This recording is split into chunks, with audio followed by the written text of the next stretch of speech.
নমস্কার বন্ধুরা, কেমন আছেন সবাই? আজকে আমার এমনি মঙ্গলবার বজরংবলীর দিন।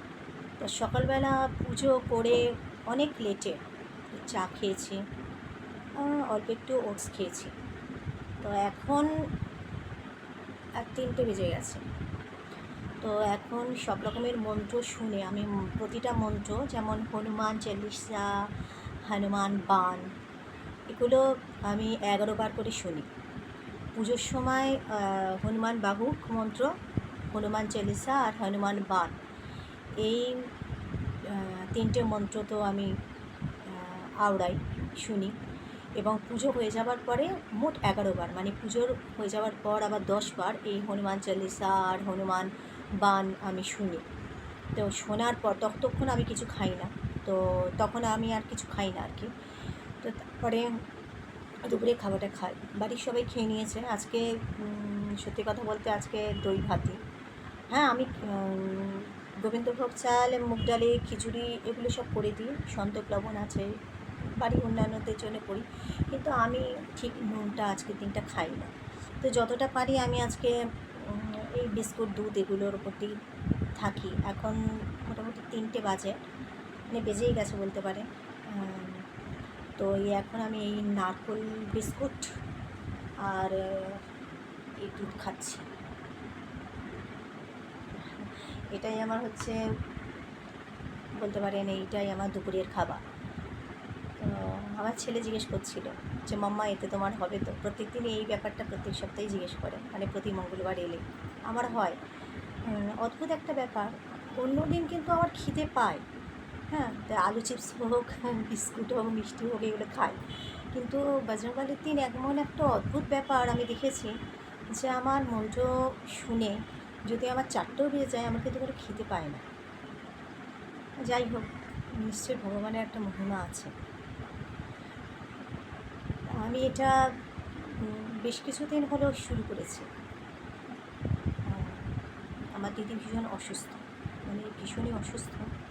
আমার দিদি আগে যখন দিদি হনুমানজির ব্রত করে, দিদি যখন করেছিল তখন আমি এই ব্রত সেই সময়টা করিনি আমি, কিন্তু এখন দিদির জন্যেই আমি এই ব্রতটা করছি।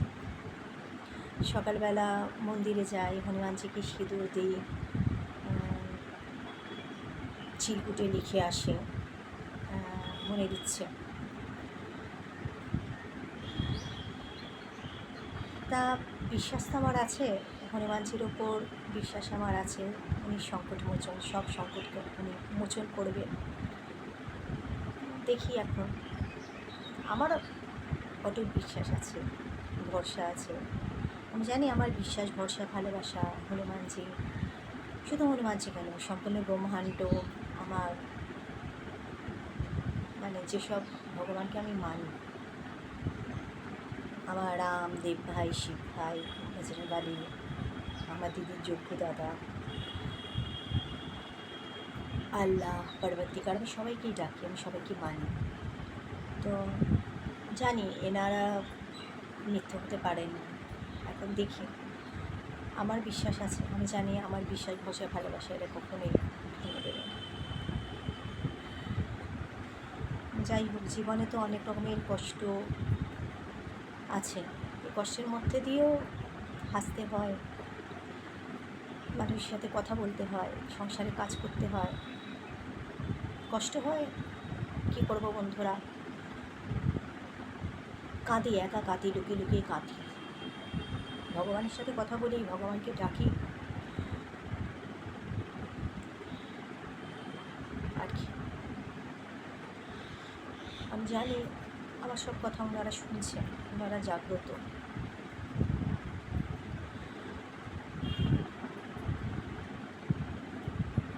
ব্যাস চলে যাচ্ছে তিনি ভাব।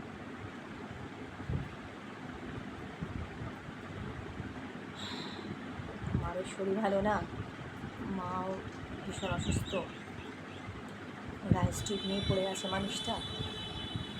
যখন ডিসেম্বর মাসে দেখে ফিরেছিলাম, তারপরে গিয়েছিলাম মার্চে, আবার গেছিলাম, বেশ কতদিনের জন্য থেকেছিলাম আমি। তখন মোটামুটি ঠিক ছিল মা, এখন কী আর বলবো বন্ধুরা, সবসময় তো আর মায়ের কাছেও যাওয়া যায় না। মা দিদির ওখানেই থাকেন। দেখ, ভোরবেলা আমাকে আমার জামাইবাবু মায়ের এক ফটো পাঠিয়েছিল।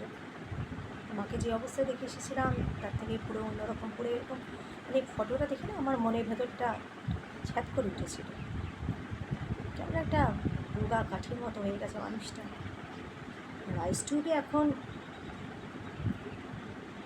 কী বা খাবার পরে মানুষটার পেটে, কী বা যায় রাইস টিউবে, কতটুকুই বা। আর যারা দেখভাল করছে তাদের ওপরেই সব কিছু। বাবা চলে যাওয়ার পর থেকে মা কথা বলে না, কথা বলা বন্ধ করে দিয়েছে।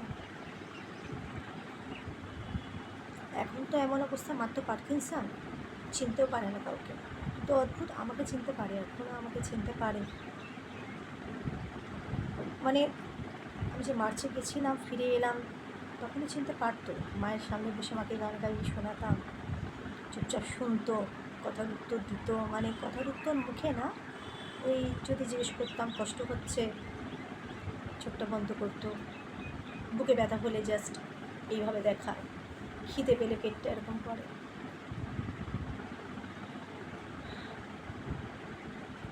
বাবা চলে যাওয়ার পর জীবনটা সবার কেমন অন্যরকম হয়ে গেল। আমার দিদিটাও সরকারি স্কুলে চাকরি করে, হঠাৎ করে অসুস্থ হয়ে গেল।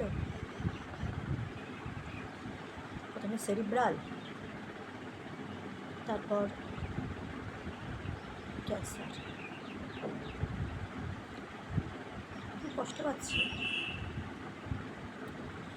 সবসময় ভগবানকে ডাকছি ভালো করে দিতে।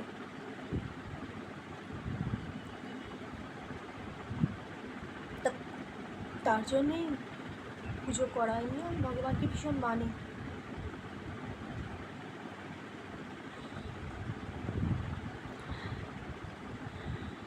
এখন দেখি,